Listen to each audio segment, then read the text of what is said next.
ఎలమంచిలో railway station కు forensic బృందం చేరుకున్నది. B1, M2 కోచ్ల నుంచి FSL బృందం clues సేకరిస్తున్నారు.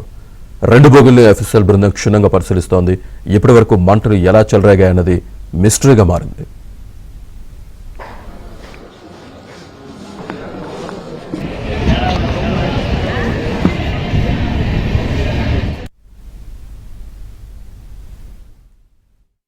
And we found unfortunately one deceased inside coach B1, Chandrasekhar Sundar, who was identified by the family, and railways have announced an ex gratia help of rupees 5 lakhs to the kin of the deceased.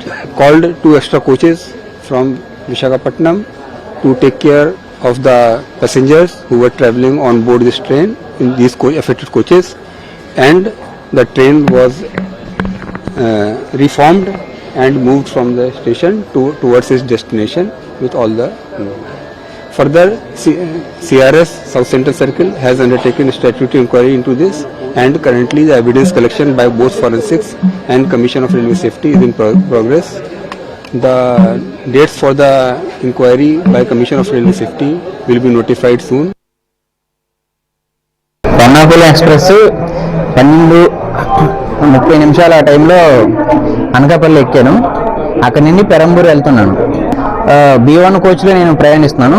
అరండా ప్లేస్లో door entrance దగ్గర అక్కడ పెద్ద bundles ఉన్నాయి, bed sheets అవి అనుకుంటాను maximum. So అక్కడ fire start అయింది. మరి ఫైర్ ఎలా స్టార్ట్ అయిందని తెలియదు. వెంటనే అతను ఫైర్ చూసి గట్టిగా అరుస్తున్నాడు, అందరినీ త్వరగా లీజ్ ఖాళీ చేయమని. వెంటనే నేను అతనికి రైల్వే పోలీస్కి ఇన్ఫార్మ్ చేయమని చెప్పి నేను చైన్ ఎక్కడుందో వెతికి చైన్ లాగాను. ఆ చైన్ లాగిన ప్లేస్ దగ్గరలోనే ఎలమంచిలి స్టేషన్ ఉండడం వల్ల ట్రైన్ కరెక్ట్గా ఎలమంచిలి స్టేషన్ దగ్గరికి వచ్చాగింది. అప్రమత్తం చేసి ఖాళీ చేయించాం B1 కోచ్లో. అక్కడి నుండి పక్క కోచ్ కూడా వ్యాపించాయి, M2 కోచ్. फिर 12:30 बजेगा टाइम में वो मैं बाथरूम जाएगा, वो थोड़ा बाथरूम में साइड में थोड़ा वो जगह साबान है, वो साबान का साइड में थोड़ा आग लगता है. वो आग लगते है आग लगते है वो मैं फिर मेरा बोगी में आएगा. आइए दूसरा आदमी के बोले थे मेरे ट्रेन में आग लगता है, वो फिर बाहर में चलो. पूरा आदमी के लेना, वो मेरा आदमी का कुछ का सामान पूर गया, उसका हमारे पैसा नहीं है, उसका वो पूरा बैग चल जाएगा.